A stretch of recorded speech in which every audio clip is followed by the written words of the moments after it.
And we're live. Okay. All right. Ready? Yes, sir. All right. Hi, I'm Austin Eartham. And I'm Taylor Patton, and welcome to the Kitchen Table Podcast. We're here to motivate, educate, and relate to you guys, sharing our stories, helping you to get 1% better in all areas of your life.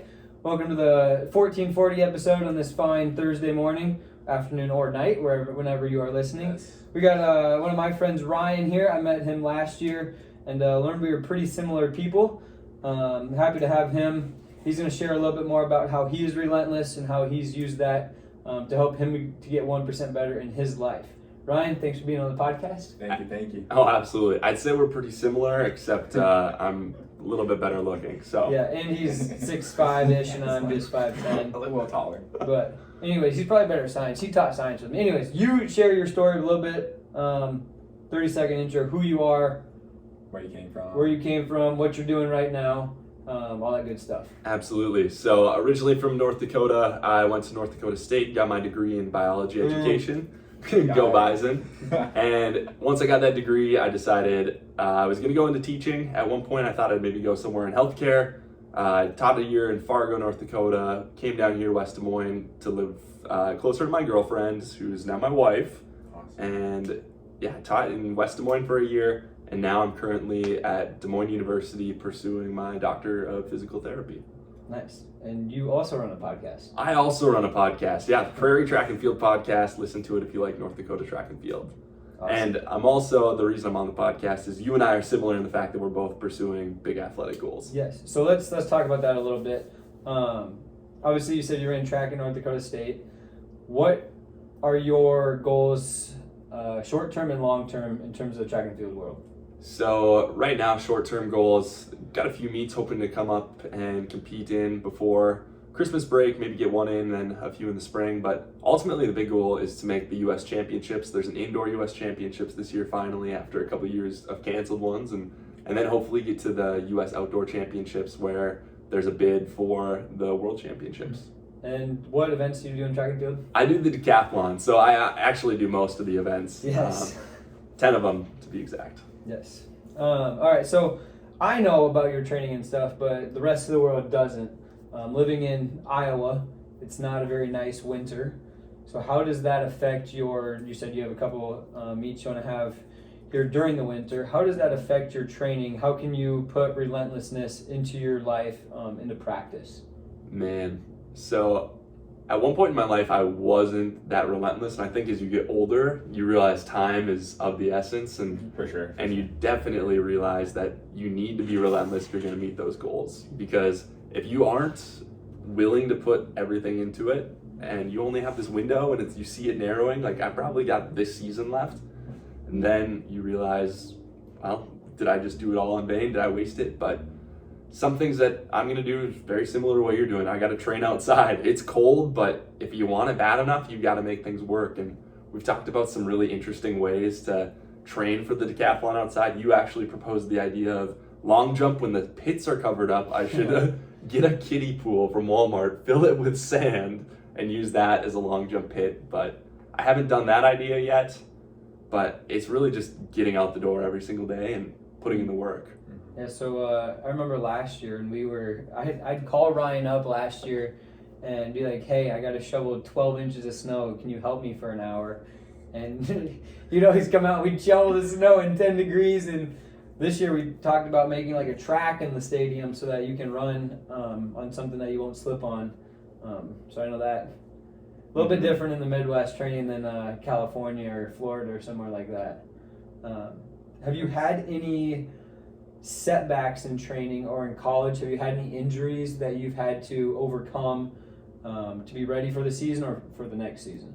Oh yeah, so in college, my fourth year, I herniated a disc in my back and missed most of the indoor season, was able to come back for conference. That was a big one. And last year I had a couple meets lined up. I was going to compete, open my season out in Santa Barbara, and had some Achilles issues, wasn't able to go there, and luckily healed up enough to compete, not well, but was able to get out and hit a meet in Dallas, Texas, and a meet in Azusa, California. And, you know, I've had to overcome a few things, but honestly, like, injuries are big. I think this winter, like your training last year, having to shovel snow, that's going to be another big challenge. Yeah, and it really just adds to your training because that's another hour of literally manual labor. And then I remember talking about this last year, like I would feel dead after working out and trying to get the snow shoveled that I wouldn't want to go work out more because just my back's just going to hurt more. You know what I mean? Yeah. What got you into like running track and field? I'm curious, like what's the backstory like? So I think go all the way back to elementary school. I was the kid that like wanted to be the fastest in the school, but the problem is I was not the fastest. I remember there was a kid, Caden Monette. He was so fast, and he dusted me every single day. I'd challenge him every day, and I'd never win. And luckily, I found my niche. It was hurdling, it was high jumping, and when I was recruited in college, the coaches said, you probably aren't good enough to just compete in the high jump or just compete in the hurdles at the collegiate level. Let's try the decathlon, where you don't have to be a rock star at everything, but you've got to have a good grasp. And that ended up being a good fit for me. Yeah, that's awesome. Yeah. What is your favorite event? Who probably like a couple of the ones that I'm the worst at. I like javelin. Really? Yeah, I wish I was a better javelin thrower. I just can't seem to figure it out.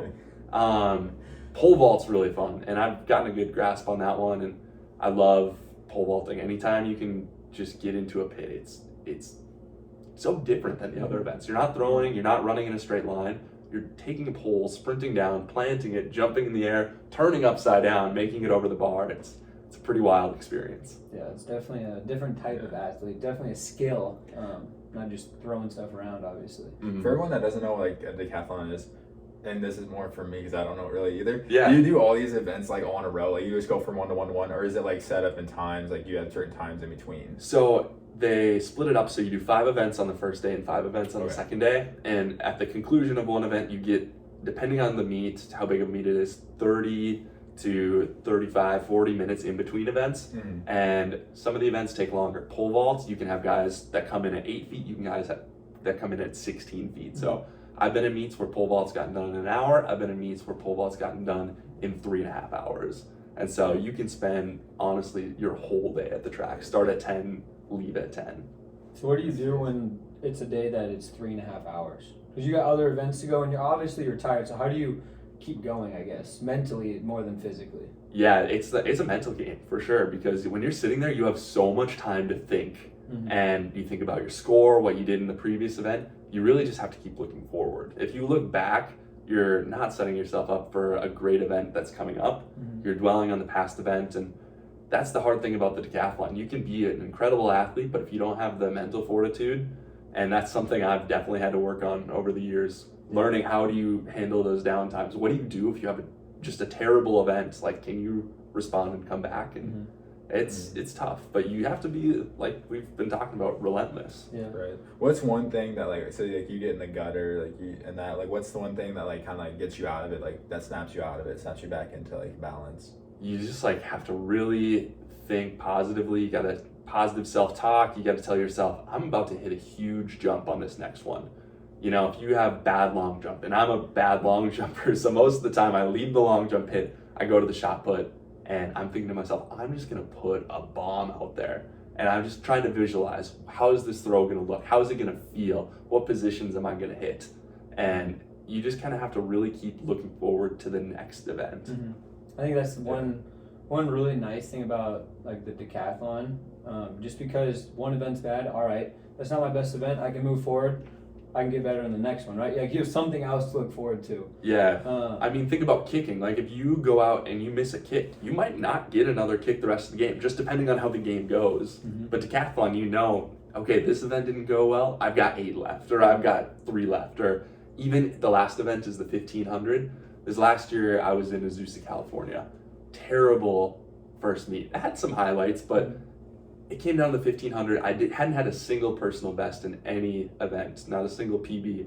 And I had told myself, you know, you got the 1500. It's got to be here if you want to get after it. And so I was able to PR in that event by quite a bit. It was probably one of my favorite races ever. It shows that you can still overcome after a couple bad days. I mean, I know that was after you were injured, right?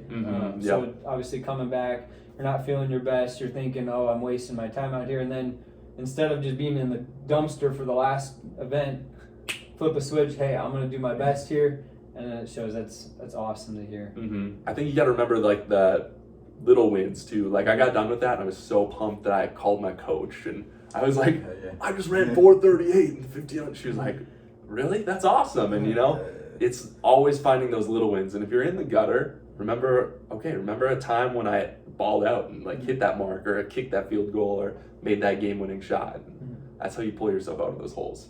Yeah, so obviously you've had some injuries, everybody's had mental breakdowns at some point if you've done it long enough. How have you grown, not only as trying to be an Olympian, but just as a person, as a man, as a husband, from those experiences and trying to get better, 1% better, learning from those and being relentless and overcoming those problems? Yeah, low key, I know I probably won't ever be an Olympian, but like making the U.S. championships is my Olympics. And I've been able to push myself much further than I ever have. When I find myself in a position where I feel like I'm down for the count, you're able to rely on some of that like strength you have, like, and praise God, I know like a lot of my strength comes from God, and that's probably my biggest motivator. You guys talked last episode about motivators and how it can't be all these extrinsic things, but it comes from within. And so praise God, but honestly, it's helped me become stronger through trials, as a husband, like making sure, keep your cool, Kara, if you're listening to this, I love you. And Shout out, Kara. No, yeah, shout out Kara. But no, it's just like you're able to push yourself further than you ever thought you could before, even when it doesn't feel like you can go any further. Yeah, that's awesome. Is it true that it's happy wife, happy life? Yeah, I would say so. Marriage is fun. I highly recommend it. I heard a stat the other day. It was actually in church that we think of most people getting married. Not true. Most people don't get married. Did you know that? That's crazy. A lot of cohabitation these days. Yeah, I was just, side note. How does your wife play into like your athletics and that, and like training and all that? Nice, I like that. Yeah, no, it's been huge. Kara is so great about supporting me, and like I said, I have a time frame. I probably have this year, and realistically, this is probably my last season to give it a go, and she knows that, and she wants me to pursue my dreams and pursue my goals, and for that, I'm so appreciative, because if I didn't have that, I wouldn't be able to do this. But it's also, I understand that this is something where this is just for fun. Like, if I make the U.S. championships, I'm going to be so excited and so pumped, but like, I'm married to an awesome woman, and that's more important to me. And I've kind of told myself that, like, anytime, if this ever gets in the way of something so great like a marriage or a relationship with somebody else, like a family member, like, that's when you know to hang it up. But until then, yeah, I'm going to keep pushing, keep going. It's nice to have a perspective like that it's not your whole life, it's just a good part of your life, right, in terms of the athletic endeavors. Right. I don't know if you've ever heard of Audience of One before. Carson Wentz always talks about it, but it's like, you don't play for the big crowds, you don't play for the scouts. Those things feel good in the moment, but if you're only playing for those, you're going to be so empty by the time it's all said and done. Like, if I'm playing for those and my career's over here at the end of this season, I'm just going to be longing for those things, and I'm never going to be able to have them. So, right. Praise God. All right, last question here. We got about a minute left.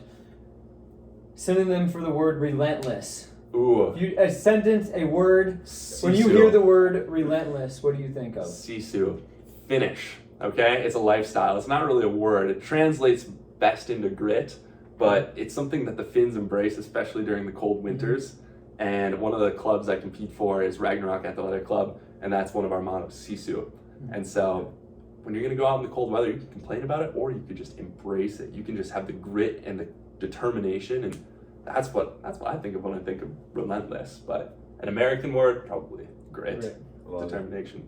Love it. Love it. I remember you talking about one of your former coaches, and every time this certain song comes on, that it's like, it's going to be a hard workout, and you probably think of that word in your head.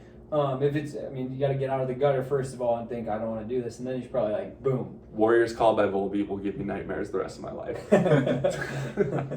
That's awesome. On that note, we really appreciate you coming on. Absolutely. We got a lot done in 14 minutes. Pleasure's mine.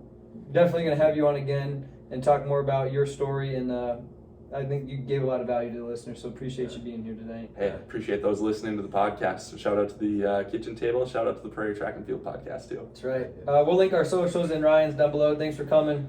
Have a great day. Hey, love you. Bye. 14:44. Nice. Dang. We got a lot done in that.